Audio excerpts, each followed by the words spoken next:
Então, boa tarde, meus irmãos e minhas irmãs. Hoje o nosso grupo de oração, Oração é Vida, está em festa, recebendo tantos irmãos ao mesmo tempo. São os milagres da tecnologia que Deus nos dá. Tem os paroquianos da Assunção, paroquianos de Santa Maria de Jiribatuba, paroquianos de outras paróquias. Então, é com muita alegria que recebemos todos vocês. Vamos ouvir com muita atenção o que o Monsenhor vai nos falar sobre o livro de Ezequiel. É um livro que não é fácil, mas é possível de ser entendido, principalmente quando a gente tem alguém que nos explique. Ele é muito atual mesmo. O que aconteceu lá naquela ocasião está acontecendo hoje no mundo. E por isso a CNBB escolheu para ser o livro de estudo do mês da Bíblia, que é o mês de setembro. Então, vamos aquietar os nossos pensamentos, o nosso coração, para que possamos aprender tudo o que vamos ouvir, tudo que o Monsenhor irá nos falar. Ele vai dar uma introdução ao livro de Ezequiel. Serão 5 encontros que nós teremos, cada um com um tema diferente, mas dando continuidade ao livro, que são 48 capítulos. Então, vamos iniciar em nome do Pai, do Filho e do Espírito Santo. Amém.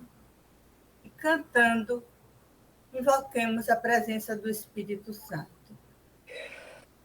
Vinde, Espírito de Deus, e enchei os corações dos fiéis com vossos dons. Acendei neles o amor com o fogo abrasador. Te pedimos, ó Senhor, e cantaremos aleluia. E a nossa terra renovada ficará, se o vosso Espírito, Senhor, nos enviar. Vós unistes tantas gentes, tantas línguas diferentes, numa fé na unidade, para buscar sempre a verdade e servir o vosso reino com a mesma caridade. E cantaremos aleluia, e a nossa terra renovada ficará, se o vosso Espírito, Senhor, nos enviar. E cantaremos aleluia, e a nossa terra renovada ficará, se o vosso Espírito, Senhor, nos enviar. Se o vosso Espírito, Senhor, nos enviar.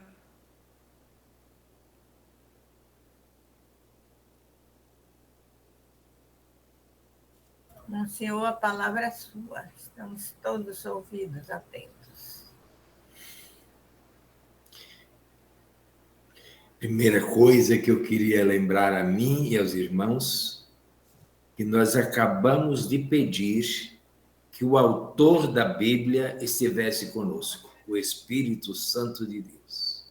A palavra é inspirada, a palavra vem do alto, a palavra é um dom perfeito, nos dizia domingo a liturgia. Então, nesta contemplação da presença do Espírito Santo, que Deus nos enviou e que nos deu acesso à sua palavra, a gente vai estar aqui alguns minutos nesta tarde. Eu queria trazer também uma oração da mesma palavra, da carta de São Tiago. São Tiago diz assim: sejam praticantes da palavra e não apenas ouvintes, iludindo-se a si mesmos. Quem ouve a palavra e não a pratica é como alguém que observa no espelho o rosto que tem desde o nascimento. Observa a si mesmo e depois vai embora, esquecendo a própria aparência. Esquecendo a própria aparência. Mas quem se concentra numa lei perfeita, a lei da liberdade, e nela continua firme, não como ouvinte distraído, mas praticando o que ela manda, esse encontrará a felicidade no que faz. A palavra do Senhor, da carta de Paulo, no capítulo 1, versículos 22 a 25. Saúdo a cada irmão que está na tela, os irmãos que não podem mostrar o rosto, porque a tela é pequena para o tamanho da nossa fé. Saúdo os irmãos de Jeribatuba, não vi para Alexandre ainda mostrar o rosto, mas ele sabe do carinho que a gente tem, dessa parceria que a paróquia de Nossa Senhora da Assunção está celebrando hoje com a paróquia de Santo Amaro de Jeribatuba. Então, meus irmãos, vamos rezar. A palavra de Deus é para ser rezada. Primeiro, quero dar umas informações básicas, com muita simplicidade, mesmo sabendo que todos já sabem, mas é bom deixar aflorar no coração, na consciência e na inteligência, coisas que a gente já sabe para a gente tentar vivê-las melhor. A Bíblia está dividida em duas partes, duas grandes partes. Parte da primeira aliança e a parte da segunda aliança. A primeira aliança também chamada Antigo Testamento, a segunda também chamada Novo Testamento. O que é isso? É uma história de um povo.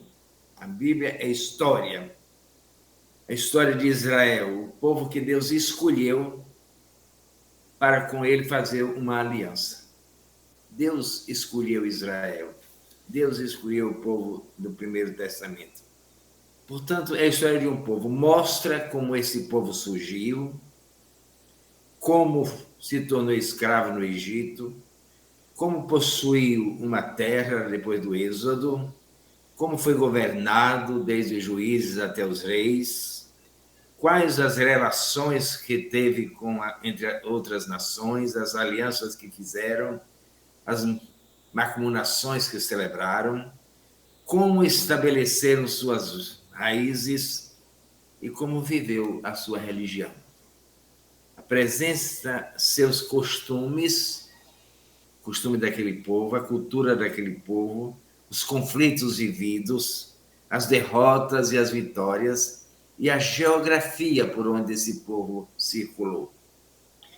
O Antigo Testamento, como evento histórico desse povo da aliança com Deus, nada do que se diz ou se conta no Primeiro Testamento, assim como no Segundo, está fora do relacionamento desse povo com Deus. Dentro dessa história, dentro desse vai e vem da vida, o povo foi descobrindo a presença de Deus e com ele se relacionando. Tem uma coisa bonita que eu gostaria de lembrar muito. A consciência que paulatinamente o povo de Israel foi tendo de que há um Deus único, um Deus solo, um Deus absoluto, um Deus de Israel, o Deus de Isaac, de Jacó, de Abraão, de Isaac e de Jacó. A unidade absoluta de Deus. E essa consciência de um Deus absoluto faz com que nenhum de nós seja maior do que o outro. Nenhum de nós seja mais do que o outro. E gera, desde o Primeiro Testamento, a necessidade de um relacionamento na humanidade, de povo, de fraternidade, de justiça e de fidelidade. Fraternidade, justiça e fidelidade. Esse projeto é o projeto de Deus. Tudo em Deus passa por esses livros. Considerar Deus como absoluto. Considerarmos todos relacionados com esse absoluto que é Deus. Por isso, fraternos, por isso justos, por isso tendo no centro a nossa liberdade e o respeito à vida nossa e dos outros. Num determinado momento da história, e São Paulo diz que foi na plenitude do tempo, Jesus chegou e se encarnou nessa história, nesta humanidade, nesse povo que caminhava na direção de um futuro na presença de Deus. Assumindo a nossa história, Jesus veio assumindo a nossa história, as nossas tradições, a nossa cultura, inclusive a religião do povo de Israel. Ele foi judeu. Fez do Antigo Testamento uma inspiração para o seu trabalho. Ele realizou todas as promessas presentes no Primeiro Testamento, no livro da Primeira Aliança. Se tem contexto, esse conteúdo, essa biblioteca, como chamam alguns, tem 73 livros, 46 no primeiro, 27 no segundo. Primeira parte, essa história, segunda parte, essa realização da história. Então, guardemos com muito carinho essa notícia. A Bíblia começa com o Gênesis. Os 11 primeiros capítulos do Gênesis é uma reconstrução, é uma resposta às interrogações que esse povo foi fazendo durante o seu caminhar. Como é que isso aqui começou? Onde está esse Deus? Como é que nós entramos nessa história? Como é que nós acontecemos? Como é que nós começamos a existir? Primeiros 11 capítulos do Gênesis fala da história do mundo e da história do início do mundo, a origem do mundo e o início da humanidade. Capítulo 1 e 2, criação do mundo e do homem. O lugar e a importância do homem é destacada por esse sopro divino que Deus incute, implanta. Lembra do texto da semana passada? A palavra implantada no nosso coração. Aí nasce dentro do homem uma importância grandiosa. É a criatura de todas as criaturas. Ocupando um lugar e uma importância grandiosas na história desse povo. Depois do capítulo 3 em diante, o homem foi dominado pelo pecado, está lá em Gênesis 2, né? Dominado pelo pecado e amparado pela graça. É bom lembrar. Quando o pecado entra, a graça chega. Logo que o pecado entrou no coração do homem, a graça começou a agir. Pecado que reduziu tudo a caos, e quem nos conta isso é Babel, capítulo 11 do Gênesis. Tudo foi reduzido a caos, a confusão, a incompreensão, a destruição. E a graça que foi primeiramente manifestada em Noé. Abraão chamado, mas a Noé que salva uma parcela da humanidade. Noé começa uma nova criação, aquela criação nova que vai ser consumada em nosso Senhor Jesus Cristo. Em Noé, que teve 3 filhos, a gente encontra já ali Cã, o filho dele, amaldiçoado e escravo dos irmãos. Sem e Jafé, abençoados, e que são os antepassados de Abraão. Pois bem, se a gente ler Gênesis 11, a gente vai saber, 11, 31 a 32, que Abraão é filho de Taré, que é filho de Sem. E Abraão sai chamado por Deus, vamos lá o capítulo 11 do Gênesis, versículos 31 e seguinte. Eu queria ir devagar, mas eu fico com tanta ansiedade que corro, né? Gênesis 11, versículos 31 e 32. Taré, que é filho de Sem, que é filho de Noé,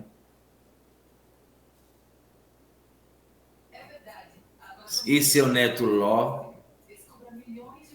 filho de Arã, e sua nora Sarai, mulher de Abraão, fez sair de Ur dos caldeus para que fossem à terra de Canaã.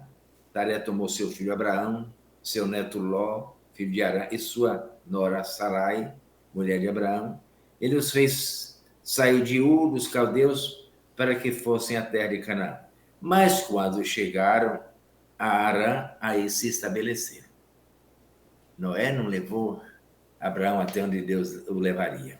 Se estabeleceu em Arã. Se a gente olhar no mapa, a gente vai ver que Arã está lá em cima, no alto do que hoje é Turquia, Irã, etc. Ao lado ao todo, Arã, Taré viveu 205 anos e depois morreu. Cuidado com essas idades. Ninguém pode viver nem 250, nem 750, vai contra a natureza. É a forma para dizer da importância do trabalho, a missão desses homens. Pois bem, aqui a gente vai encontrar o caminho de restauração da criação. Começa o caminho da restauração da criação. Isso começa pela fé. Pela fé. No capítulo 15 do Gênesis, no versículo 6, nós vamos encontrar acreditar e confiar. Abraão, o seu herdeiro, não será mais alguém que sai do sangue de você. Depois Javé conduziu Abraão para fora e disse: erga os olhos no céu e conte as estrelas se puder. Aquela aliança da promessa da terra e de uma descendência. Assim será a sua descendência. Abraão acreditou nessa palavra de Javé.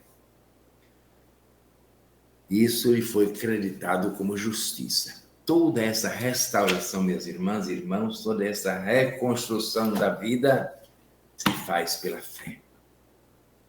Aí eu me pergunto, como é que a gente pode fazer projetos de mudanças, projetos de novidades sem fé? A gente pode fazer até belos projetos sociais, organizacionais, políticos, mas de mudança no dentro das pessoas só pela fé. Pois bem, nesse contexto todo, a gente encontra na Bíblia essa série de idades, ou de períodos, ou de tempos. Primeiro, o período dos patriarcas, começaram com Abraão, Esaú, Jacó, aquelas 12 tribos, filhos de Jacó. Jacó que usurpou a primogenitura de Esaú, e a gente já viu que dentro da história vai tendo esses desencontros e esses desconfortos. Primeiro período dos patriarcas, que vai até 500 e poucos, quando vem a escravidão do Egito, que aqui entra o nosso Ezequiel. Depois esse povo, a escravidão no Egito, lá com José. Depois vem a parte do deserto. Deus suscita um deles, Moisés, para fazer um tempo de amadurecimento. Não é um caminho, gente, por favor. Não vamos pensar que o povo andou 40 anos. Não é isso. Foi um período em que Deus foi se relacionando, foi se revelando, foi convocando o povo para um amadurecimento. E esse amadurecimento, o êxodo de sair de uma situação de pecado, de escravidão para a situação de liberdade, é um projeto que durou 40 anos. Moisés começou e Josué continuou. Deserto. Depois vem os juízes. Chegada à planície de Siquém, lembra que Josué faz uma grande assembleia e o povo começa a ser orientado por anciãos, por pessoas mais reconhecidas, por homens e mulheres mais de líderes, mais fiéis. E essas eram lideranças populares, liderança do povo mesmo. Ninguém elegeu, não foi de partido nenhum, foi o próprio povo que confiava nessas pessoas e esses juízes foram coordenando o povo. Cansados e invejosos dos que estavam ao redor, eles pediram a Deus um rei. Foi um desastre. Deus concedeu depois de muitas insistências. De um lado tinha rei, do outro lado tinha lei, e nós não temos rei nenhum. Como é isso? Deus concedeu, mas contanto que esse rei agisse em nome de Deus, que esse rei não esquecesse de que essa história do povo caminha para um projeto de relacionamento com Deus e entre si. Deus deu a possibilidade deles virarem uma monarquia. O primeiro rei foi Saul. E a gente sabe dos desmandos que houve. Davi, Salomão, se instaurou uma monarquia desse povo de Israel. Depois dessa constatação política deles quererem um rei e Deus ter concedido, esse reino se dividiu. Passou o reino do norte, capital Samaria, reino do sul, capital Judá. O reino do norte foi depois invadido pelos assírios, e o reino de Judá foi invadido pela Babilônia, e começou então o exílio, que é o nosso tempo agora. O tempo do exílio começa em 590 por ali, quando Nabucodonosor vai e cerca Jerusalém, leva escravo para a Babilônia, a fina flor de Jerusalém, a fina flor dos judeus. Os governantes, o rei Joaquim, os mandatários de então, e leva também Ezequiel, que estava a serviço da corte de Joaquim em Jerusalém. E a gente tem várias citações nesse momento que a gente poderia lembrar, onde fala dessa invasão e desse exílio. Imagine o que é um povo sair da sua terra, tirar a cabeça do povo, o governo desse povo, levar para fora, e o povo ficou como?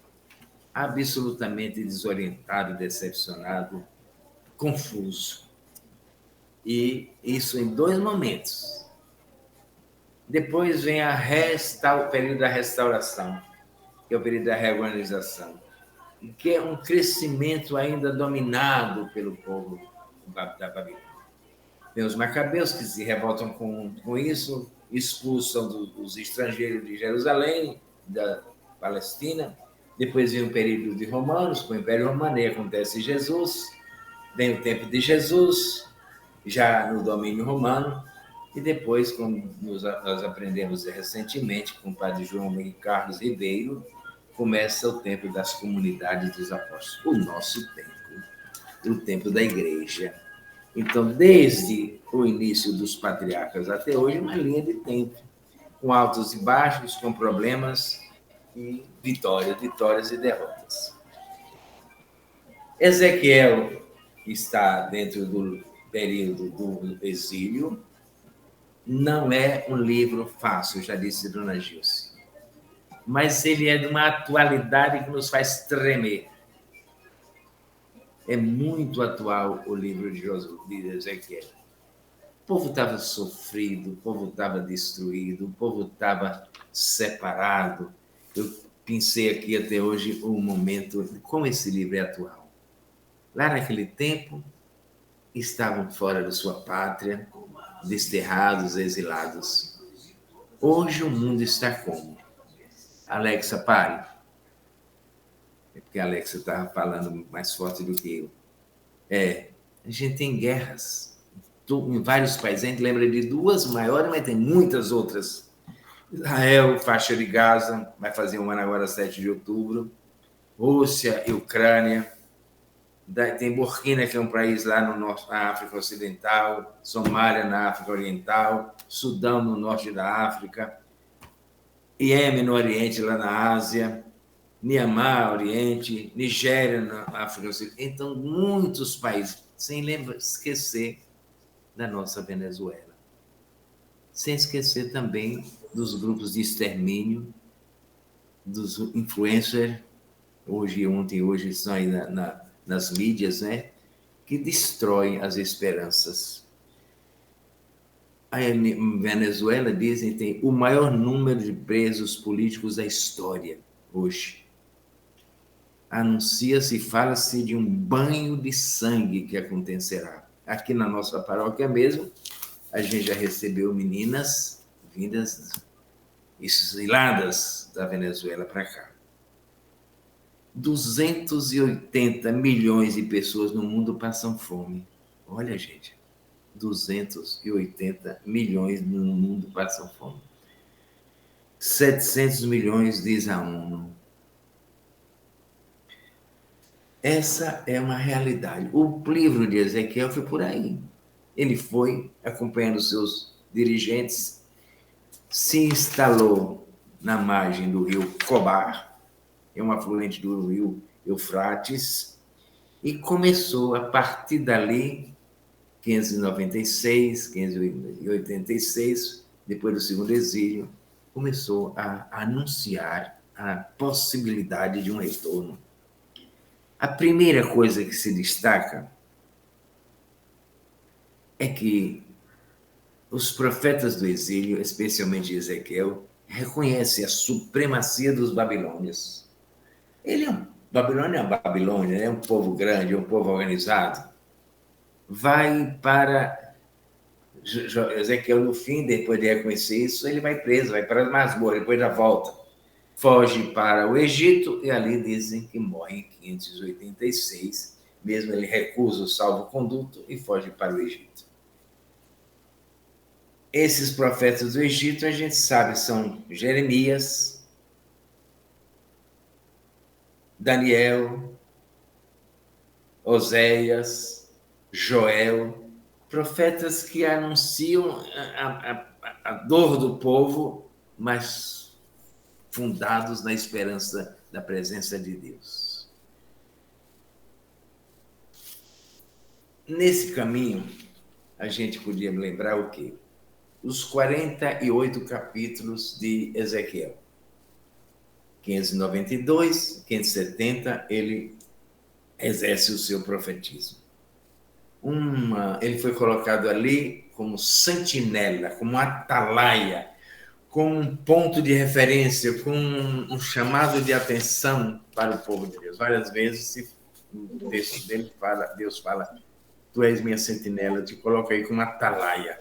Alguém que precisa chamar a atenção da situação que o povo está vivendo.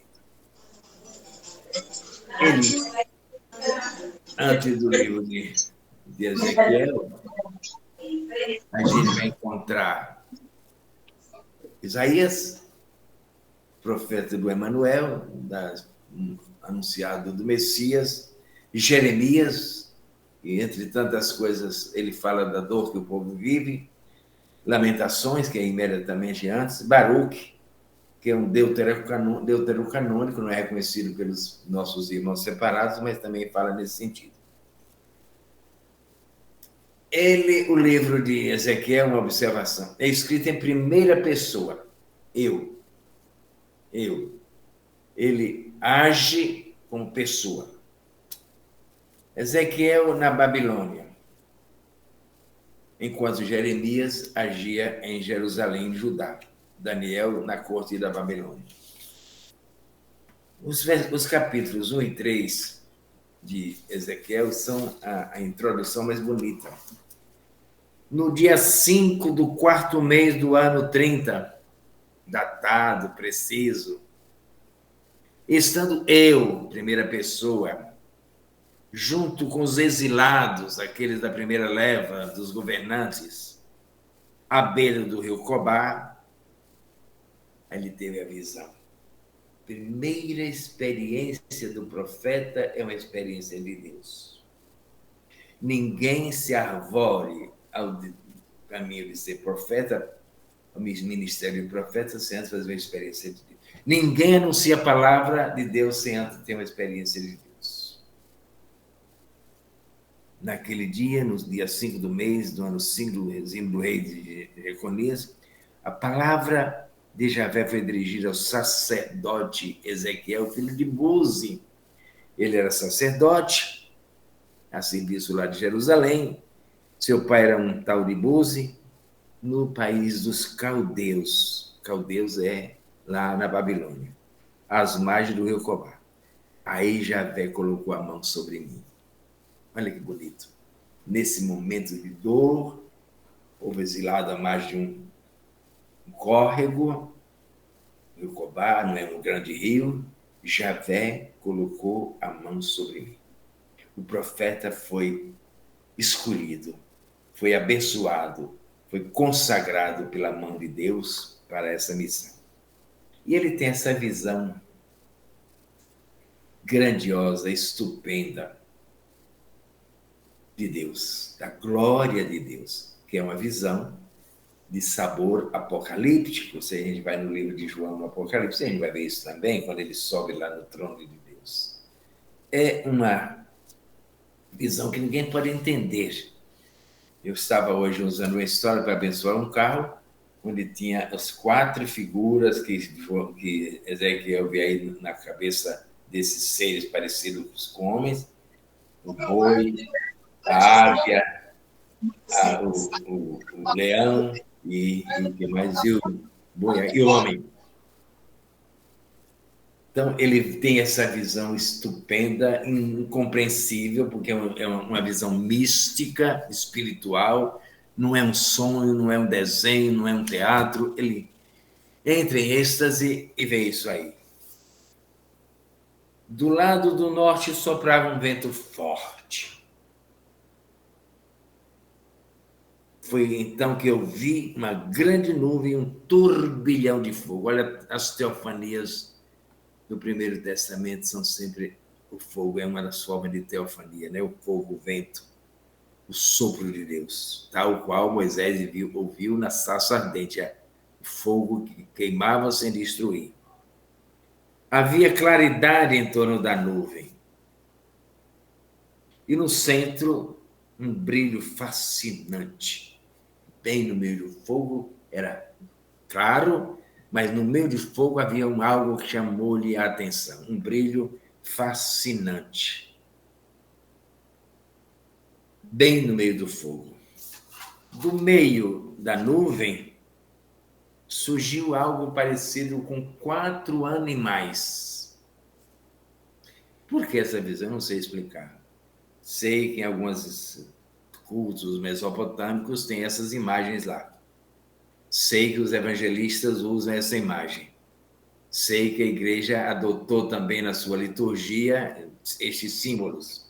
Na catedral, em cima, no teto da catedral, tem essas 4 imagens. A catedral nossa, a de São Salvador, lá na pintura do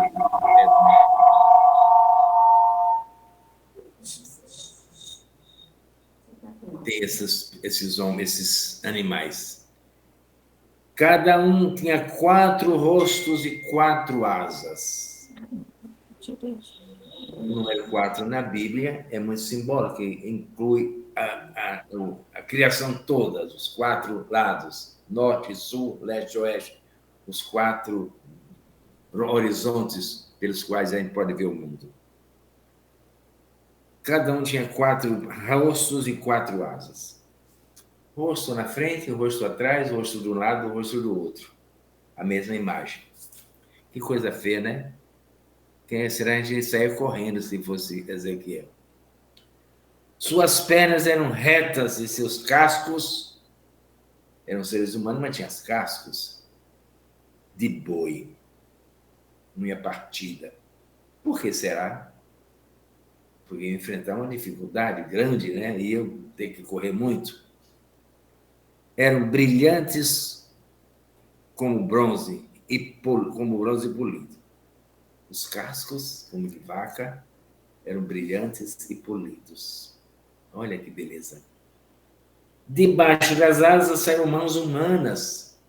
4 asas. 2 cobriam o rosto, 2 cobriam o corpo. Mãos humanas. Essas mãos estavam pelos 4 lados.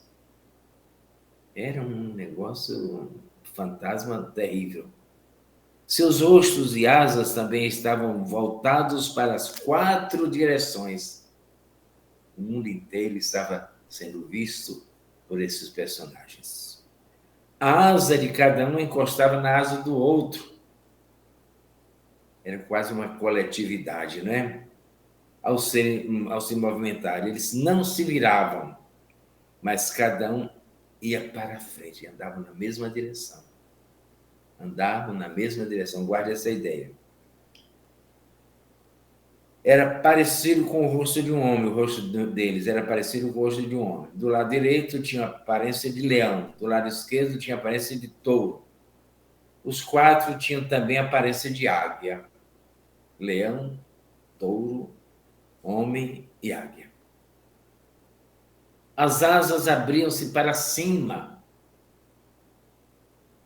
2 chegavam a encostar na asa do outro e 2 cobriam o corpo. Todos se moviam para frente, seguindo a direção para a qual o vento os conduzia. Não eram autônomos de decidir a direção pela qual deviam seguir, mas o vento é que determinava a direção pela onde deviam seguir. Enquanto se movia, nunca se voltavam para os lados. Uma direção única, vamos nesse caminho.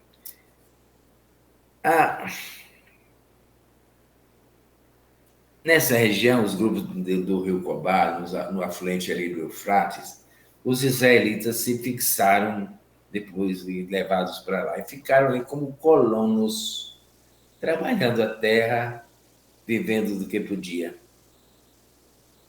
A profecia não prende a uma região determinada, ela se manifesta onde haja pessoas voltadas para o projeto de Deus.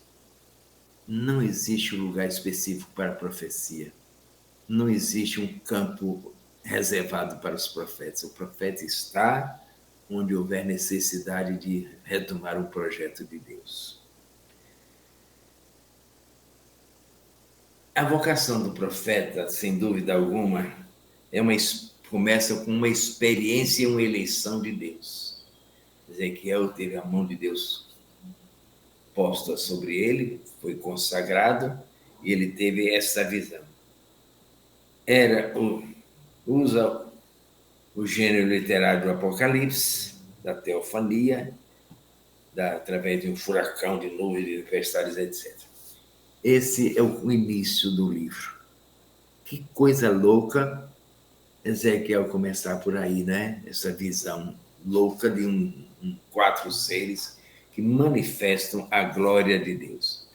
No versículo 15, no meio dos animais, esses 4, que apareciam homens, mas eram animais, havia uma coisa indefinida, parecida com brasas acesas. Brasa é sinônimo de poder. Deus é o transcendente, o inacessível, queimando como tocha. Esse fogo se movia entre os 4 animais. Era brilhante e dele saiu relâmpagos. Deus estava passeando, convivendo com esses seres humanos, como estava morando na Babilônia. Os animais, no seu vai-vem, pareciam coriscos. Corisco é um raio que vai rápido, desce e sobe, né? Pareciam coriscos. Vi uma roda no chão, quando eu observei, ao lado de cada um dos 4 animais. Por que uma roda? O círculo é o quê? No aspecto e estrutura, as rodas tinham o brilho de topázio. Era uma figura da unidade, gente. Era uma figura da totalidade. O formato de uma era o formato das 4, todas iguais. O aspecto e estrutura delas era como se uma roda estivesse no meio da outra, concêntricas. Era uma unidade bonita. Rodava para os 4 lados sem precisar virar. O aro delas era muito grande, o perímetro, e estava cheio de olhos por toda a volta. E não é uma visão do poder de Deus, da sabedoria de Deus, da onisciência de Deus? Eu falava ontem na missa, Deus me vê. Lembra que eu falei ontem na homilia? Aquela frase lá do seminário, Deus me vê onde quer que eu esteja. E isso nos 4 rodas. Quando os animais se moviam, as rodas também se moviam junto com eles. Quando os animais se levantavam, as rodas também se levantavam. essa plenitude de Deus, essa saber estava presente no meio desses animais. Na direção para onde ia o vento, iam as rodas. Subiam junto com os animais, porque o espírito dos animais estava nas rodas. Olha para isso. O espírito dos animais estava nas rodas. O espírito daqueles seres que pareciam humanos estava na plenitude de Deus. Quando os animais andavam, as rodas andavam também. Quando os animais paravam, as rodas também paravam. Por cima da cabeça dos animais havia uma coisa, outra vez uma coisa que nem ele sabe descrever, parecida com uma cúpula de cristal brilhante, estendida por cima da cabeça dos animais.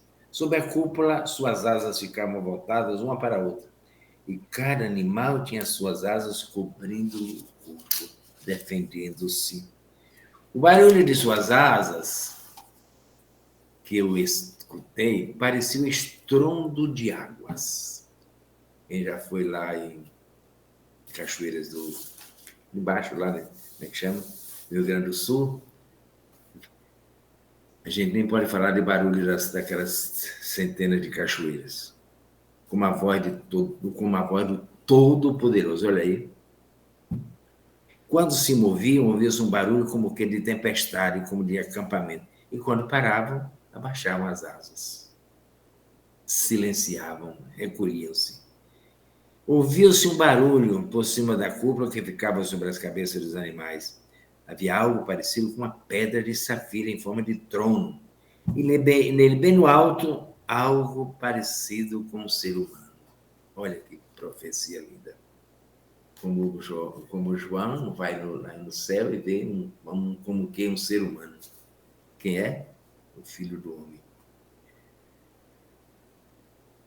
Nele, bem no alto, algo parecido. Vi em volta dele uma coisa com brilho faiscante, parecendo fogo. Ele era Deus, o Filho de Deus. Daquilo que parecia ser a cintura para cima e também para baixo, havia algo brilhante como fogo, toda a sua volta. Esse brilho em torno dele parecia arco-íris que aparece nas nuvens em dia de chuva. Era a aparência visível da glória de Javé. Olha aqui que conclui. Era a aparência visível da glória de Javé. Quando vi, desmaiei. Caí imediatamente com o rosto no chão e ouvi a voz de alguém que falava comigo. Essa visão toda estonteou Ezequiel de uma forma que ele desmaiou, ficou sem saber o que fazer. A visão de Deus nos comove. Não podemos ficar... Eu estou lendo uma nota aqui dessa Bíblia. Não podemos ficar impressionados com o modo pelo qual um profeta descreve sua experiência de Deus. Cada um tem uma. Todos somos chamados a exercer o profetismo, mas ninguém fica esperando aparições grandiosas para se sentir impelido a isso. Não precisa ser como Ezequiel. A ação de Deus se manifesta através de acontecimentos e situações, é no discernimento da realidade e no compromisso com o projeto de Deus que descobrimos sua presença e sua palavra e sua ação. É no análise do momento. Será que a gente está pensando no que está acontecendo no mundo?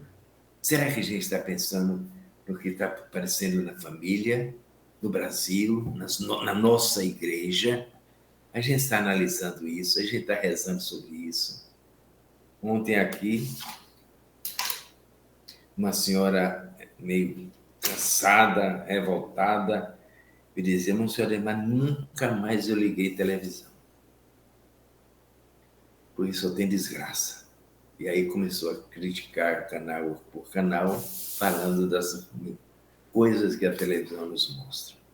Semana passada eu tive num encontro de família, fora daqui da paróquia, onde jovens casais me disseram, nunca mais eu vi um canal aberto no Brasil. Nunca mais. Eu escolho o que devo ver. Pois é, irmãos. Esse é o primeiro capítulo do profeta Ezequiel. Ele vê a glória de Deus, é chamado a ser uma sentinela, uma atalaia para a casa de Israel, para alertar, para repudiar e para chamar ao arrependimento. Essa é a missão do profeta Ezequiel, nessa visão que ele tem à margem do Cobar. A dualidade desse livro, irmãos, eu já falei, foi uma ação, o exílio foi uma ação política. O exílio foi um castigo, lido na perspectiva religiosa, castigo pela infidelidade, pelas abominações, pela rebeldia, pelo não atendimento aos compromissos da aliança. O Nabucodonosor era o inimigo, foi visto como castigo pelas infidelidades. Uma casa de rebeldes, muitas vezes se fala disso. Agora, lembrar que, isso aqui é importante,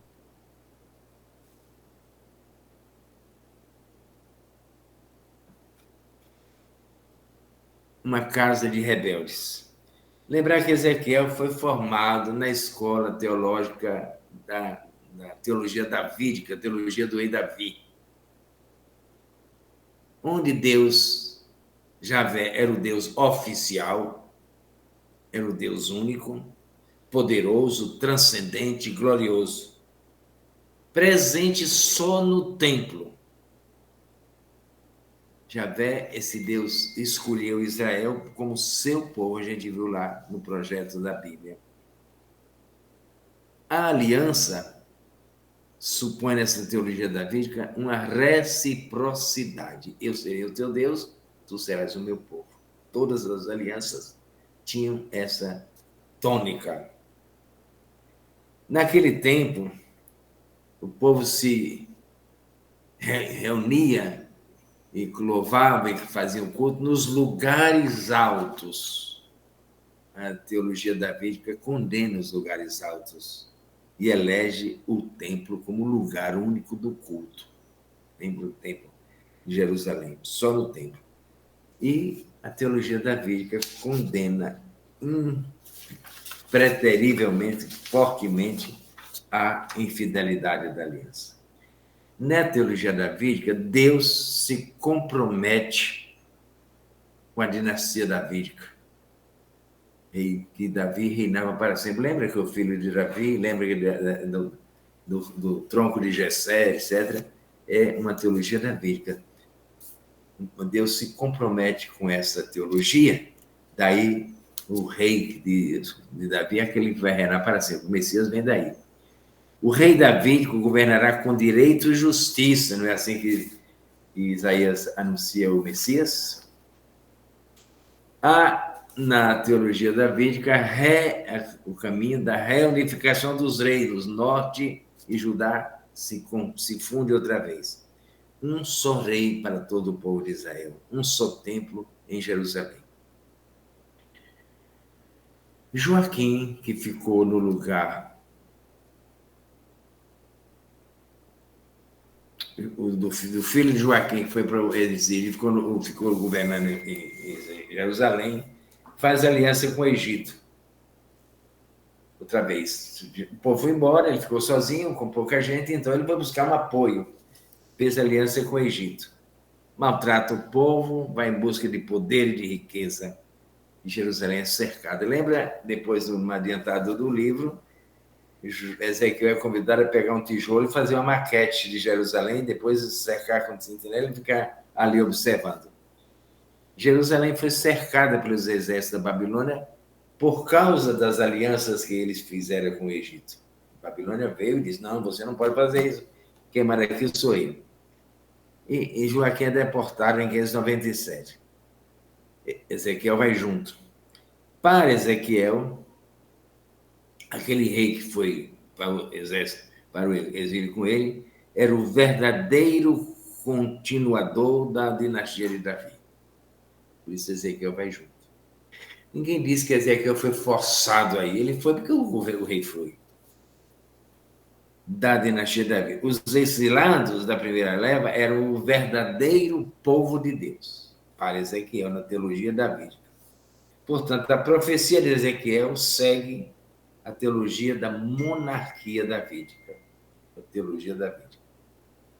Entra Sedecias, que é sucessor de Joaquim, Ezequiel orienta para a restauração. Ele foi nomeado pelo rei da Babilônia após a segunda leva de exilados, 586. Sedecias começa a praticar violência e opressão, se alia ao Egito, rompe com a Babilônia, cria uma situação difícil e é novamente levado para o exílio na segunda leva dos exilados da Babilônia. Aí vamos ler o capítulo 3, e pulei do meu objetivo que me foi dado para chegar a essa orientação da teologia da Bíblia. Então, ninguém está isento de levar para a palavra de Deus a sua cultura, seu ponto de vista, suas opções políticas, seus radicalismos. A palavra de Deus é maior do que tudo isso, mas vem nesse bojo, nesse contexto. O capítulo 1, né? Falava comigo, ouvi a voz de alguém que falava comigo. Ele me disse o quê? Se vocês contarem 1, 2, 3, 4, 5, 6, 7, 8 vezes, Ezequiel é chamado de criatura humana. Por quê? Todos sabiam que ele é humano. Mas criatura humana é alguém que depende do Criador. É alguém que não é o total, poderoso. É alguém que é menor do que o Deus da visão de Ezequiel. É uma expressão que mostra que o homem é um quase nada diante do seu Criador. É uma pequena parcela da criação. Ele me disse, criatura humana, fica de pé. Ergue-te, que eu vou falar com você. Olha que beleza. Para eu ficar de pé, para eu ouvir a Deus, fico de pé. Vocês conhecem alguma parte da liturgia que é assim? O Evangelho de novo de pé, por quê? Porque a palavra de Jesus é Jesus falando para nós. Não é uma criatura humana como Paulo ou como Tiago. É o próprio Deus falando para nós. Criatura humana, fique de pé, eu vou falar com você. Está aqui, no início do capítulo 2. Foi só ele falar assim e entrou em mim um espírito que me fez ficar de pé. Não foi ele que me puxou pelo cabelo e me botou de pé. Entrou em mim um espírito, uma força, uma convicção, uma fé que me fez ficar de pé. Um espírito entrou em mim e que me fez ficar de pé. Então eu pude ouvir, olha bem, de pé, com o espírito que entrou em mim, eu pude ouvir aquele que falava comigo. Está vendo? Para poder ouvir aquele que nos fala, a gente precisa do Espírito Santo. A gente precisa de estar atento. A gente precisa de ouvir decididamente. Ele me disse, criatura humana, eu vou mandar você a Israel, a esse povo rebelde que se rebelou contra mim. Aqui está a lição do profeta. Vai falar aos infiéis, vai falar aos rebeldes. Eles e seus antepassados se revoltaram contra mim até o dia de hoje. Os filhos são arrogantes e têm coração de pedra. Jeremias que diz, vai tirar do coração e botar um coração de carne, é Ezequiel mesmo.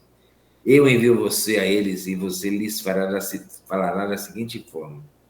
Eles podem escutar ou não, porque eles são uma casa de rebeldes. De qualquer modo, ficaram sabendo que existe um profeta aqui no meio deles. Pode até não ouvir, mas eles ficaram sabendo que foram advertidos. Ficaram sabendo que eu mandei uma advertência, uma sentinela, uma atalaia. Não tenha medo deles, nem de suas palavras. Mesmo quando ficar rodeado de espinhos e se sentar em cima de escorpiões, não fique com medo de suas palavras, porque nem se assuste com a cara deles, porque são uma casa de rebeldes. Escutem eles ou não, você continuará transmitindo a minha palavra, porque eles são uma casa de rebeldes. Você vai em meu nome, você vai falar a minha palavra, você vai com a coragem desse espírito que entrou em você e que fez você ficar de pé e ouvir o que eu quero dizer. Olha que bonito, gente. Quando Deus dá uma vocação, dá a graça de exercê-la. Deus não é masoquista, que me manda ser padre e não me dá graça para ser. Deus não é masoquista que manda você casar com fulano ou fulano com você, não te dá graça da fidelidade. Mas você, criatura humana, obedeça ao que eu vou dizer. Foi hoje que São Paulo falou para a gente, não foi? Nós somos administradores do mistério. E o que interessa ao administrador é a fidelidade. Está hoje na liturgia dessa manhã. Abra a boca e coma. Olha que isso aqui é fantástico. O que eu vou lhe dar. Abra a boca e coma. Então notei que certa mão, não a mão definida, se estendia para mim com um rolo de pergaminho. A gente sabe que os livros de então não tinha Gutenberg, não tinha imprensa, não tinha folha de papel, eram escritos em couro de carneiros, ou em papiros de vegetais. Eram enrolados. A mão desenrolou o pergaminho diante de mim. Estava escrito por dentro e por fora. Era completo. Era completo. E o que nele estava escrito eram lamentações, gemidos e gritos de dor. A dor do povo pela rebeldia e a dor de Deus por não ser correspondido. O desencanto do Criador. E esse rolo foi apresentado a Ezequiel, agora no capítulo 3. Coma isso. Mastigue isso, engula isso, criatura humana. Coma esse rolo e depois vá levar a mensagem para a casa de Deus. Só depois de comer. Só depois de você possuir a palavra, apropriar-se dela, fazer dela o sustento para a sua vida. Então eu abri a boca e ele me deu o rolo para eu comer. E continuou. Que, criatura humana, que seu estômago e sua barriga se saciem com este rolo escrito que eu estou lhe dando. Ficar saciado, possuído da palavra. Eu me lembrei disso aqui, gente, quando o santo Irineu disse que São João é saturado de revelação. São João Evangelista. Ele absorveu, bebeu tanto de Jesus que ele ficou saturado, cheio, pleno, alimentado da palavra de Deus. Eu comi. Simples assim. Ele me deu o seu até o mar e eu comi. O profeta. Pareceu doce como mel para o meu paladar. Para comer é fácil, depois para digerir não é não. Depois ela tornou a falar, criatura humana, vá procurar a casa de Israel para levar-lhe a minha mensagem. E aí é interessante, não é para um povo de idioma estranho ou de língua difícil que você está sendo mandado, é para o seu povo. Teria, né? Não é também para povos numerosos de idioma estranho e língua difícil, cujas palavras você não entenderia. Se fosse para eles que eu te mandasse, eles certamente escutariam. Mas a casa de Israel não escutará você, porque não quer escutar a mim. A casa de Israel é pior do que todas as outras, rebeldia total, né? Eles têm a cabeça dura e o coração de pedra, aquele coração que depois vai ser transformado em coração de carne. Em compensação, olha que beleza aqui, que de pedagogia de Deus. Em compensação,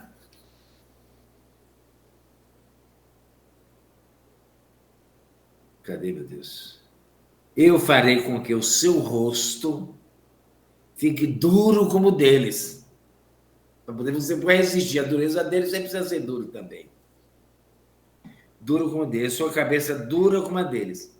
Eu farei que sua cabeça seja dura como diamante, que é mais duro do que pedra, para você não ter medo deles. Em frente, seja igual, vá. nem se assustar com a cara deles. No meio de sapo, diz o provérbio nosso, de cócoras com eles, né? Então, vá, cabeça dura, cara feia, vá enfrentá-los. Mesmo que eles sejam uma casa de rebeldes, não se assuste com eles. Ele me disse ainda, criatura humana, escute atentamente todas as palavras que eu vou lhe dizer e guarde na memória. É para possuir mesmo a palavra, né, gente? Depois, procure os exilados, a gente do seu povo, e diga-lhes, assim diz o Senhor Javé, quer vocês escutem, quer não. Javé mandou dizer isso. Vocês podem até não escutar, mas foi ele que mandou. Essa glória de Deus, esse Deus assim poderoso, assim grandioso, assim presente. Depois o Espírito, olha que bonito isso aqui agora, André. Depois o Espírito me ergueu,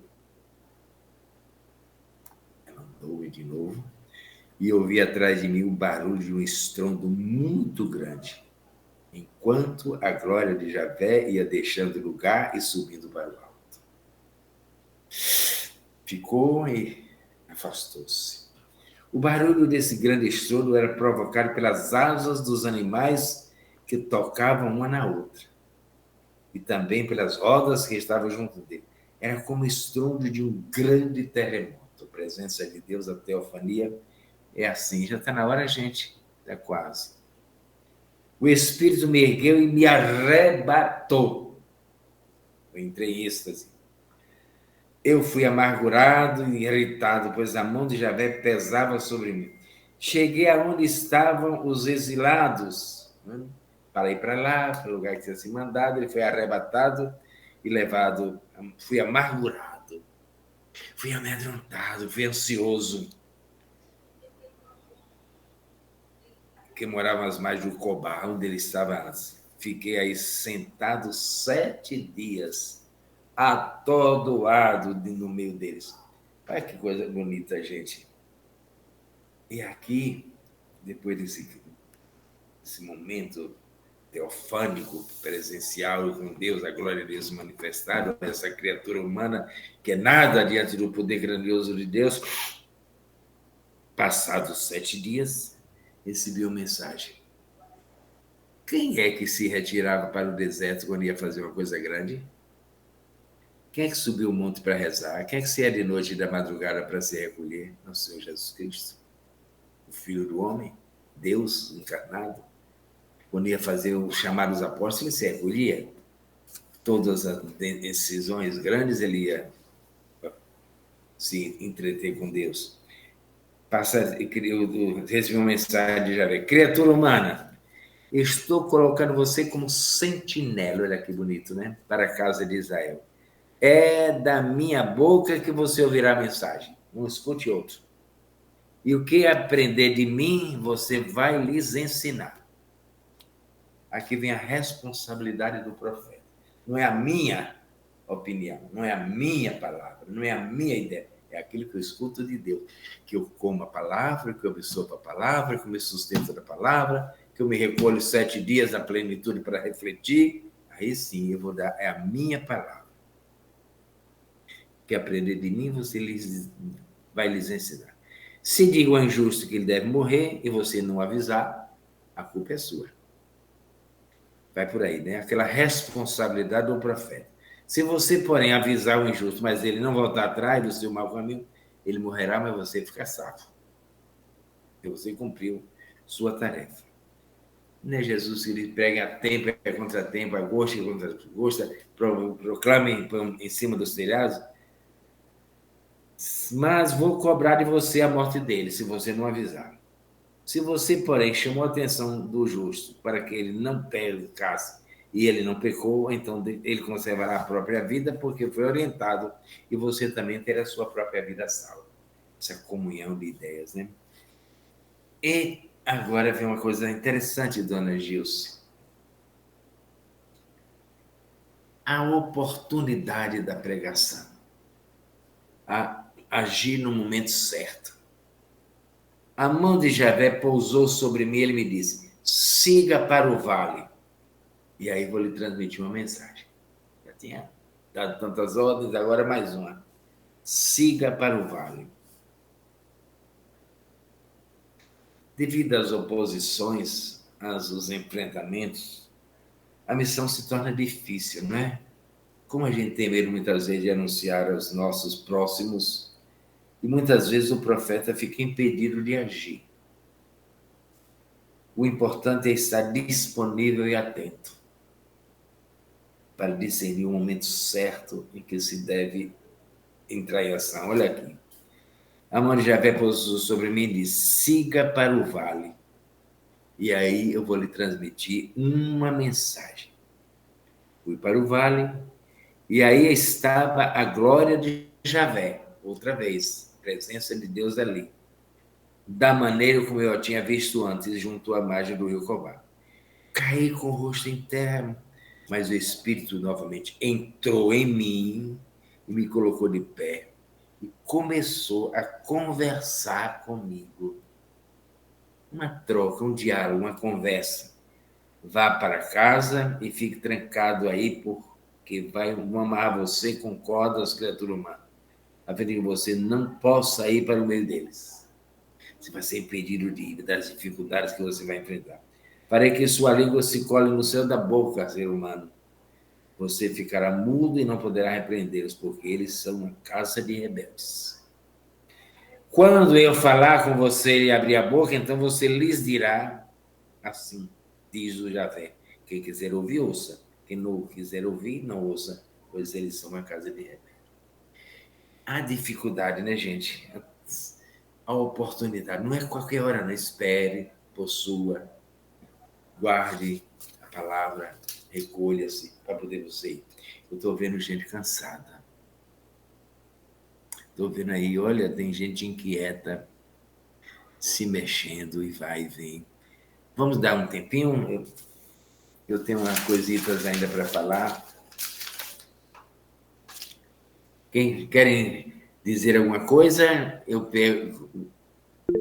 tiro o meu microfone e a Andréa vai orientar. Ateumar. Abre o microfone.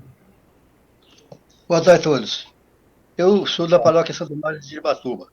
Meu nome é Ateumar Alves, sou conhecido mais por Alves. Em primeiro lugar, quero agradecer para o Monsenhor Ademar por essa aula tão maravilhosa que ele prestou para a gente agora. Porque eu li esses 3 capítulos hoje de manhã e confesso que pouca coisa entendi. O que me chamou a atenção logo no início do capítulo foi que Deus, Javé, confiou ao profeta Ezequiel a chance de salvar Israel, de ser destruída. Isso me faz lembrar que Deus sempre dá uma chance para todos nós, a toda a humanidade se redimir. Então isso ficou gravado já em minha mente. E agora, com a explanação do Monsenhor Ademar, esse trecho que está aí, não lembro agora o versículo, serei o seu Deus e nós seremos o seu povo. Isso me chamou muita atenção, porque eu sou do Terço dos Homens, e nós cantamos muito essa música, Conheço em Coração, né? E tem essa frase nessa música, nessa canção, e eu não sabia de onde vinha essa frase, e hoje eu descobri que veio aqui do livro de Ezequiel. Muito bom. E outra coisinha que também me chamou a atenção aqui, isso aí já é com relação à minha Bíblia, que aqui na minha Bíblia não fala como criaturas humanas, e sim filhos do homem. A mesma denominação que Jesus se coloca quando esteve aqui no mundo. E, no momento, só isso. E agradecer ao Monsenhor Ademar. Obrigado, senhor Altemar. Criatura humana é diferente de filho do homem. Criatura foi criada por Deus. Filho do homem foi gerado. Tá?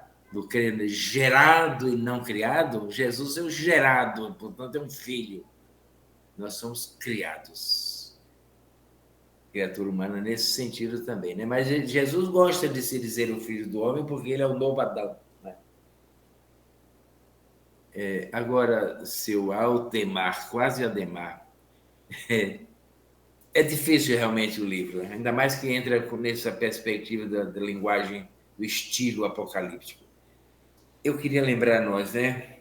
Não nos impressionemos, seu Temar, com a visão de profeta. Impressionemos-nos com a nossa rebeldia, com o mundo como está, com aquela distanciamento do absoluto. Se Deus é absoluto, eu não sou nada. Portanto, eu não posso me impor a ninguém. Quem se impõe sobre os outros está tomando o lugar de Deus, o lugar do absoluto de Deus. Só Deus é. Eu sou a partir do que Ele me faz ser. Amém? Magna. Boa tarde a todos. Monsenhor Adhemar, muito obrigada mais uma vez, que o senhor sempre está esclarecendo as minhas dúvidas. Então, a gente vem, como o senhor sabe, fazendo o estudo do livro de Ezequiel, e o meu primeiro depoimento no grupo foi exatamente de medo, de assustada, de insegura, de tudo. E com a sua fala agora, e graças a Deus que o senhor repetiu o que eu tinha anotado aqui, não devemos ficar impressionados com a experiência dos profetas, não é isso? E sim com a nossa rebeldia. Então foi isso que aconteceu comigo, porque eu fiquei me imaginando no lugar de Ezequiel. Meu Deus, que responsabilidade é essa? Porque eu jamais saberia interpretar aquela visão. Então eu quase que entro em desespero. Não é possível, o que é isso? Tanta coisa, como é que ele conseguiu gravar? Então, com o esclarecimento do grupo e de Nevinha, que a quem agradeço muito, aí amaciando a minha mente. E quando chegou no capítulo onde ele diz, no segundo capítulo, ele diz, o Espírito entrou em mim e mandou, levanta-te, aí me fortaleceu. Mas o que ocorreu realmente comigo, a minha descoberta foi essa aqui. Eu me coloquei no lugar do profeta. E eu não me sentia capaz de uma missão tão nobre. Obrigada, agora eu estou mais tranquila. Que venho ficando mais tranquila com o estudo, né?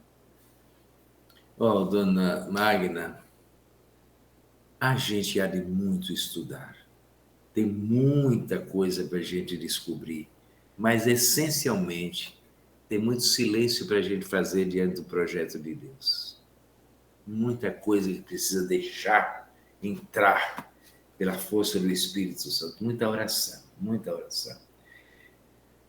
Esse caminho do Ezequiel vai acontecer tanta coisa, ele ficar deitado de um lado, ficar deitado do outro, porque aqui acontece o seguinte, ele não só fala, mas a postura, as ações dele já são sinais de que ele é atalaia, de que ele é sentinela dos rebeldes de Jerusalém. É muito bonito isso aqui, muito bonito. Quando eu ouvi tanta gente dizer que tinha medo do livro do Apocalipse. Não tem nada de medo. O livro do Apocalipse é o livro da esperança, é o livro da revelação máxima do fim, é um livro que traz para nós muita esperança diante do drama dos romanos matando e destruindo, etc. João preso. Deus sempre está presente na dor da gente. Mais do que a nossa dor, é a certeza de que Deus está aí. Vamos. Nosso coordenador Joselito.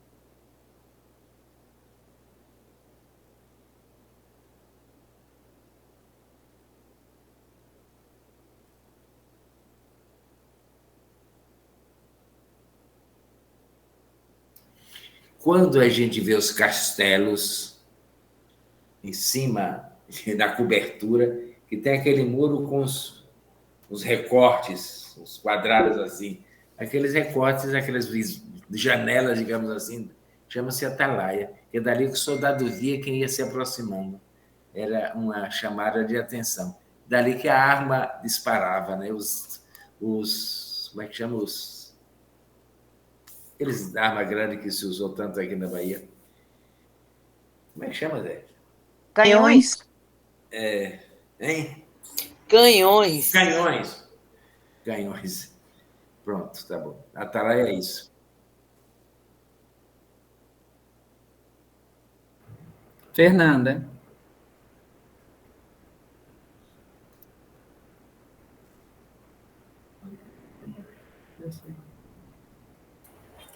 Boa tarde, Monsenhor Demar, obrigado pela explanação.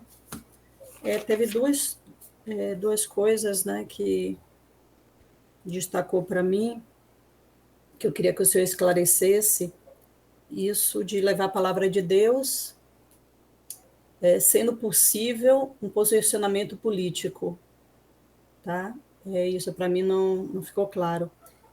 E o segundo comentário que eu queria fazer em relação ao profeta Ezequiel, que às vezes a gente não compreende como foi possível, né? Um profeta, como os outros também,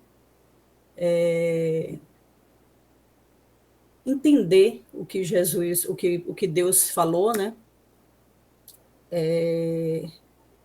Nas visões, mas na própria palavra fala aqui uma parte de uma explicação nos comentários, que o profeta parece muito passivo, não reage, não opõe nenhuma resistência, como fez Jeremias. Como morto inerte, e recebe o espírito de profecia que lhe confere nova vida e o põe de pé. Então, isso aqui eu acho que aponta para primeiramente, para a renúncia, né? Para que o Espírito Santo habite, precisa estar vazio. A pessoa tem que ter uma percepção do que é valor, né? Não é suas convicções, Então, se abre espaço para que esse Deus maior, né? Único, que sabe todas as coisas, que criou, que gerou, que formou, atue. Então, acaba sendo para esse ser que se põe inerte, como morto, né? Simplesmente transmitir aquilo que recebeu, sem dar conotações pelos seus achismos ou pelos seus posicionamentos políticos, pelas questões transitórias da vida, porque consegue se render ao que é uma sabedoria plena e que ele não é capaz de alcançar. É isso. Fernanda, eu não entendi a história do político. Eu fui logo no início da sua fala. Você falou da relação política que eu teria dito. Eu falei sim, mas eu não entendi. Teve um momento que o senhor comentou que, às vezes, as pessoas, quando vão transmitir a palavra de Deus, colocam posicionamentos políticos.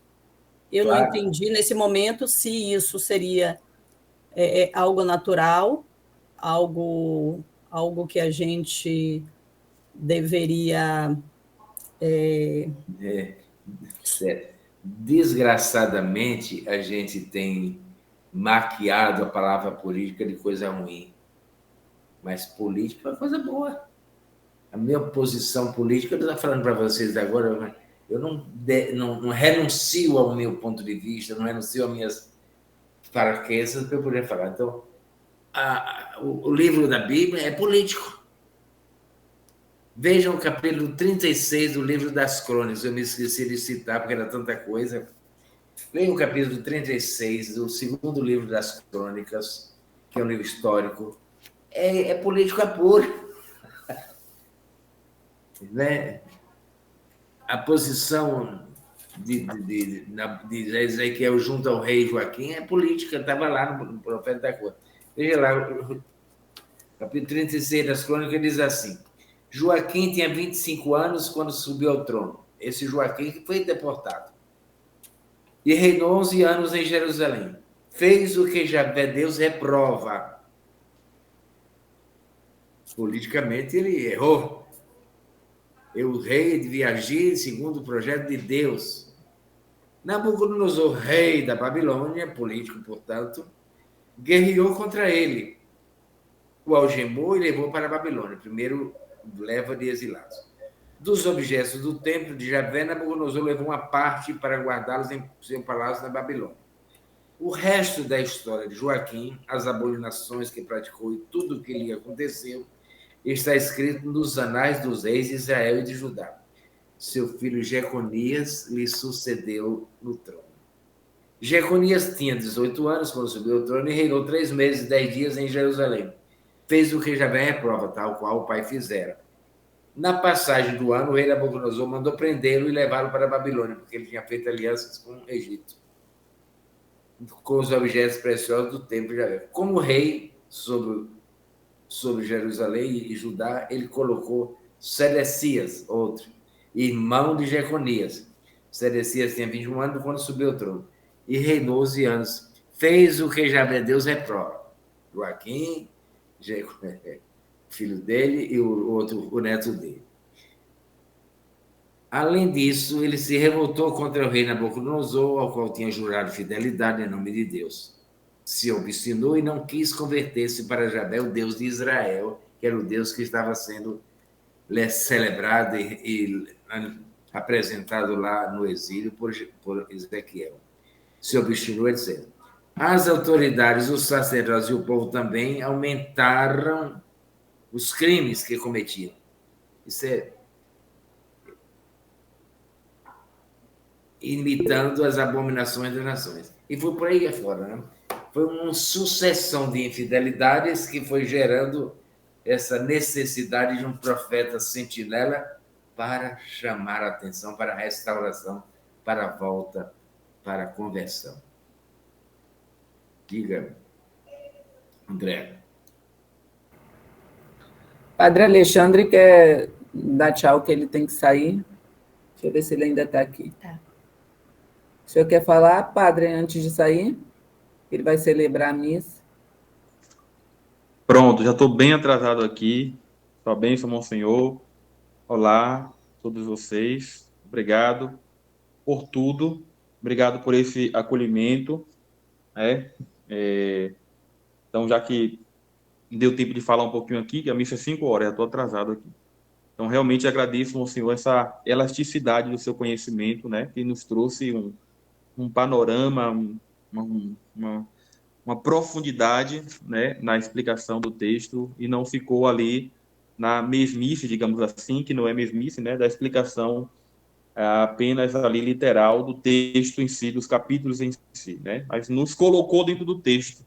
O Senhor nos colocou dentro do texto. Agradeço isso e, de verdade, digo que, mesmo tendo estudado isso na faculdade, senti falta de um professor, né, que nos trouxesse essa grandeza com que o Senhor trabalhou o livro, o texto. Eu acredito que, se tivesse mais tempo, o faria ainda com maior profundidade. Imagine que só foram os 3 capítulos, né? Imagine o Senhor trazendo esse texto todo. Então, obrigado a todos.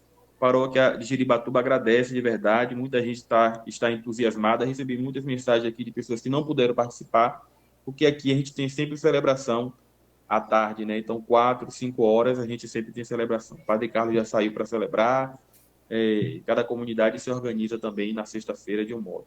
Então, agradeço a vocês por essa oportunidade, tá bom? Estaremos sempre aqui. Antes de você sumir, não corra não. Eu agradeço a Dona Maria das Neves. Eu não sabia nem que ainda existe. A revista Vida Pastoral, desse mês de setembro e outubro, gente. É só sobre Ezequiel. Só sobre Ezequiel. Textos, artigos muito importantes, muito bonitos. Eu só usei 2. Li 2. O outro não me deu tempo, porque é tanta coisa para a gente ver e tanta coisa para a gente estudar, não é? Vai em paz. Memento mei. na missa. Amém também. Tchau, gente. Um beijo. Tchau. Tchau, padre. Gabriela quer fazer uma pergunta. Vai, não, é você. Vai, aparece. Foi a educação que eu te dei. Vai, Mostra a cara, Gabi. vai. Beijo. Vai. Beijo.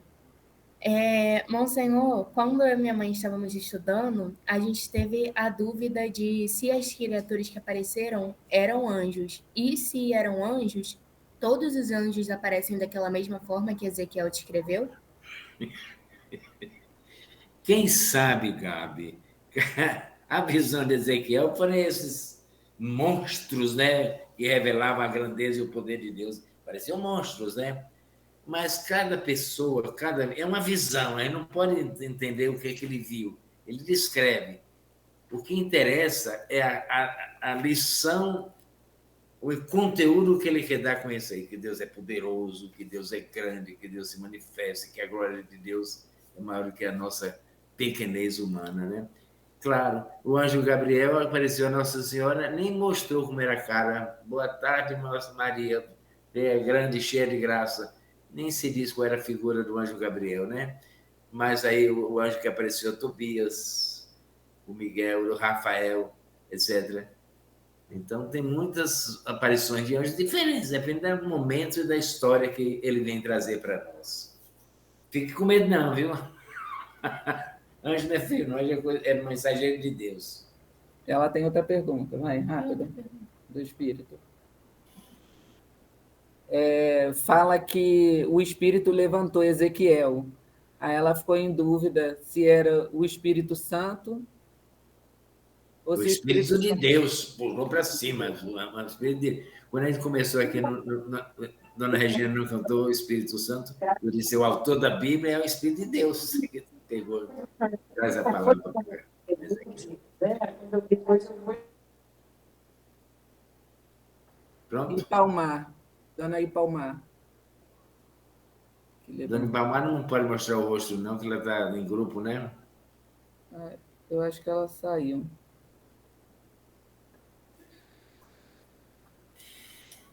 Oi, irmãos, eu recomendo a vocês uma coisa.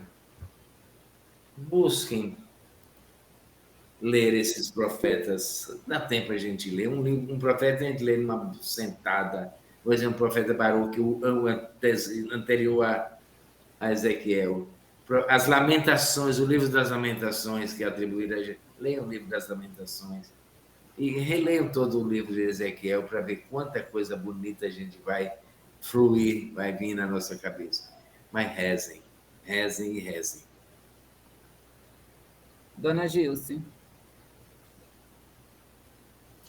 Deixa a Emília falar primeiro, depois eu falo. Abre o microfone, Dona Emília.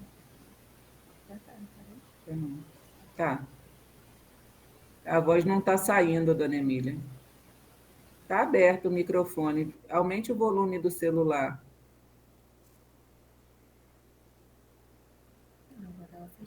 Agora a senhora fechou.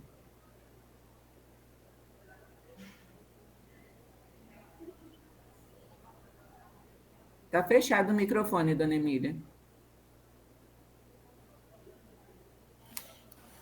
Agora. Fale agora, para ver se sai. Não está saindo o seu som. Eu vou lhe tirar da reunião, a senhora entra de novo. Enquanto isso, enquanto ela sai e volta, eu vou falar. Eu queria agradecer, moço. O senhor foi muito feliz com os pontos que o senhor colocou.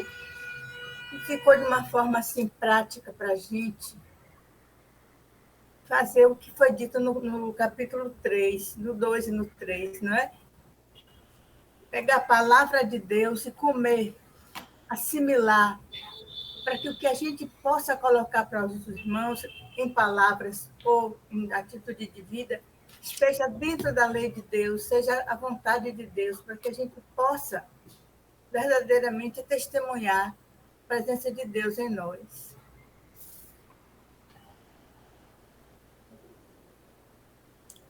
Dona Emília voltou.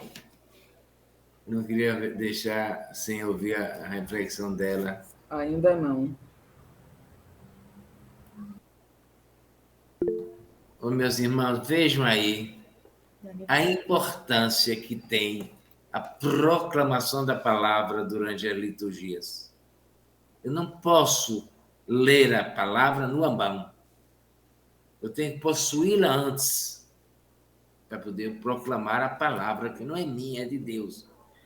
Eu não posso fazer uma homilia improvisada, sem antes debruçar 7 dias, o profeta ficou, não é? Sobre a palavra de Deus, para poder ver se sai alguma coisa que corresponda à vontade de Deus daquilo que eu estou dizendo. Então, a palavra de Deus é de Deus, não pode ser brincadeira para mim nem para nós e levar assim como... Lembre que eu falava um dia desse aí, me lembro que dia foi, da rotina. A gente se acostuma tanto que depois a gente perde até a sensibilidade para valorizar. Olha a cruz. Aqui atrás de mim tem um crucifixo, não tem? O Cristo ressuscitado. Isso não pode ser indiferente quando eu entro nessa sala. Às vezes é, mas eu tenho que me chamar a minha atenção que aqui está o retrato do meu Salvador, que é Deus feito homem. Então, a palavra de Deus, na proclamação da liturgia, na reflexão, nos grupos de oração. Eu sei que aí tem um grupo de oração, de reflexão com Dona Maria das Neves, que leva muito a sério isso. Me regozijo e me compraz saber disso. Mas é bom que todos nós adquiramos essa sabedoria do Espírito Santo. Que ele me levante sempre que eu vou proclamar a sua palavra. Dona Emília voltou. Abra o microfone, Dona Emília. Está fechado, querida, o microfone.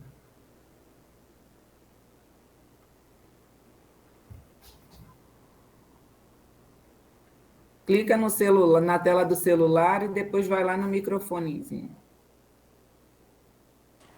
Pronto. Aí, pronto. Ô, Glória. Desculpe, viu, gente, mas é a dificuldade de mexer ainda com... É o seguinte, como eu disse, a gente já começou a trabalhar na catequese, né, na reunião. E realmente, é como Magna diz, a gente lê a primeira vez, a gente até se apavora, porque são tantos como é que diz? Símbolos e visões que a gente fica meio assim, né? Assim, depois que a gente começa a degustar, lendo, relendo, a gente vai entendendo.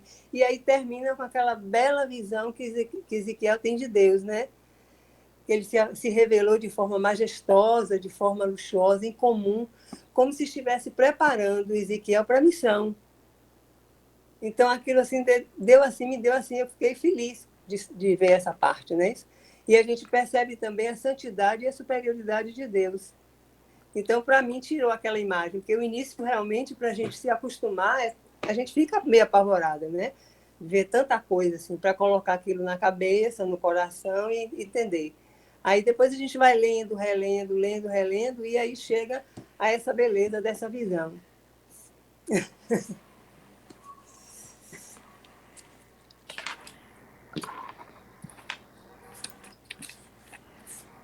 Raquel. O senhor quer falar, monsenhor? Raquel, abra o microfone. Boa tarde.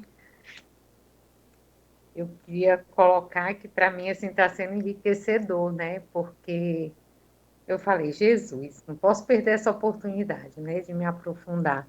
E aí teve umas falas, umas coisas que o Monsenhor foi pontuando, que, assim, eu tenho buscado e aprendendo. E ele falou que a gente precisa do Espírito Santo para ouvir a Deus. Então, a gente tem que se encher do Espírito Santo primeiro para daí conseguir compreender.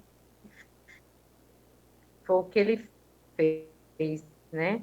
Levantou Ezequiel, assim que o Espírito entrou nele e o preparou para a missão. E o Monsenhor falou também, é muito importante a gente saber silenciar, né? Que é no silêncio, fazer silêncio e oração, para começar a ter para receber o Espírito Santo, e daí a gente começar a compreender o que é. E como disse Deus ali, vai até a casa de Israel para lhe transmitir as minhas palavras. Quando eu tiver que falar, né, da vontade de Deus, eu não tenho que falar minhas palavras, eu tenho que falar a verdade que Deus quer que eu fale. Eu tenho como base a Bíblia.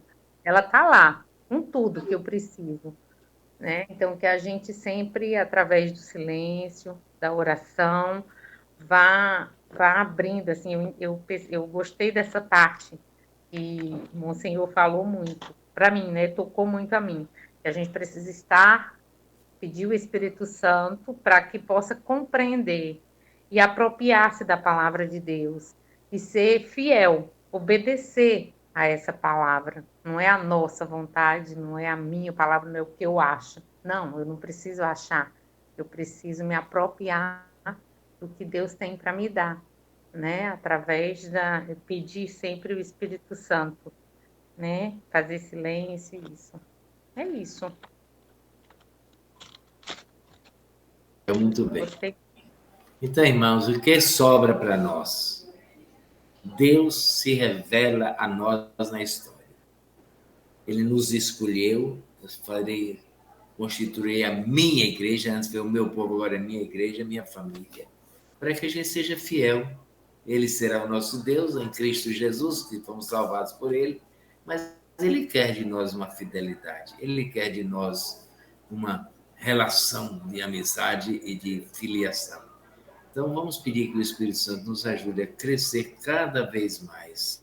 A nossa liturgia é tão rica, é tão bonita, é tão de a gente contemplar e celebrar e se deixar envolver por ela, que a gente vai crescendo nesse sentido. Vamos terminar voltando lá a Tiago? Vamos. Aquele apóstolo Tiago que nos falou hoje.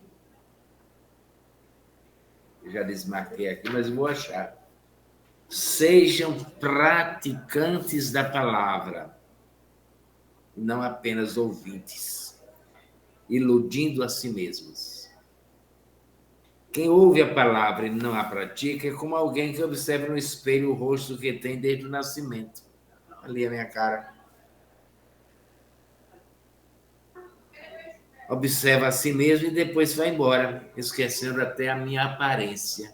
A Bíblia é meu retrato. A Bíblia é minha história de fé com meu Deus. Mas quem se concentra numa lei perfeita, a lei da liberdade, nela continua firme, não como ouvinte distraído, rotineiro, mas praticando o que ela manda, esse encontrará felicidade no que faz. A alegria de ser igreja, gente. A alegria de ter fé, a alegria de estar estudando hoje Ezequiel, a alegria de ter esse livro aqui, revelado pelo Espírito Santo para nós. Esse livro é a minha cartilha, é a minha Bíblia, não é? Então é preciso a gente viver essa alegria. Glória ao Pai, ao Filho e ao Espírito Santo, como era no princípio, agora e sempre. Amém. E que a bênção de Deus Todo-Poderoso, o Pai e o Filho e o Espírito Santo, desça sobre cada um de nós e permaneça para sempre. Dona Liz, Gilce, a palavra é sua, para concluir tudo. Bom dia, Andréa. Eu quero fazer uma referência a uma manifestação da glória de Deus que sempre se faz diante de nós a cada Eucaristia, o momento da consagração. Que a gente se abra para receber essa graça e essa bênção, porque verdadeiramente Deus está ali se manifestando aos nossos olhos e vem fazer parte do nosso corpo quando nós o ingerimos.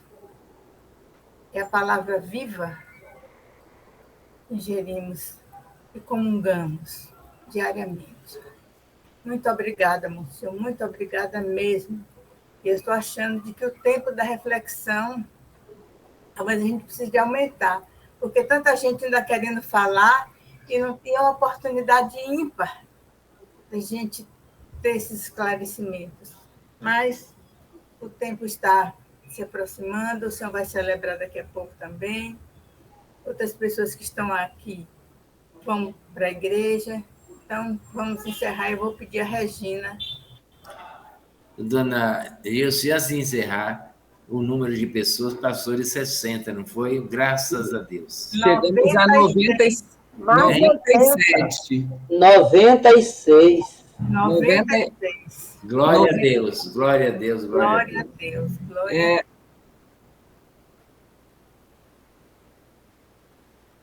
Pois é, tinha mais de 100, então. Dona Gilce, a Na senhora sala lembra? que eu estava, tinha mais 8. Aí, ó. Você lembra, Dona Gilce, quando a gente começou o grupo, que a gente falava que ia chegar a 100, hoje passamos desse número, né? 4 anos depois, para a honra e glória do nosso Senhor. É o tempo de Deus. Lembrar, né, Dona Gilce, que há outras sextas-feiras aí no Prelo, né? É. Estou vendo ali o Diácono Hélio se preparando para falar para nós, o Padre Franklin e o Padre Alexandre, não é? Eu vou voltar lá em outubro. Vocês leiam, por favor, estudem os capítulos a cada semana, para ficar mais fácil, porque o senhor foram 3 capítulos, mas tem dias aí que vão ser quase 20 capítulos. E vai ser impossível se falar sobre tudo, vai ser pensado. E o que não foi pensado, se vocês tiverem dúvida, para vocês poderem questionar no final. Muito obrigada por todos estarem aqui. Amém? Amém. Amém. Deus te abençoe. Deus te abençoe. Amém. Um abraço. A Bíblia Amém, até logo, até o dia 13. semeada no meio do povo, que cresceu. Cheguei atrasada, boa tarde. Deixa para a próxima, eu chego mais cedo. Ensinando-nos viver um mundo novo. Deus é bom, nos ensina a viver, nos revela o caminho a seguir. Só no amor, partilhando seus dons, sua presença iremos sentir. A Bíblia é a palavra de Deus, semeada no meio do povo, que cresceu e nos transformou, ensinando-nos viver um mundo novo. Amém.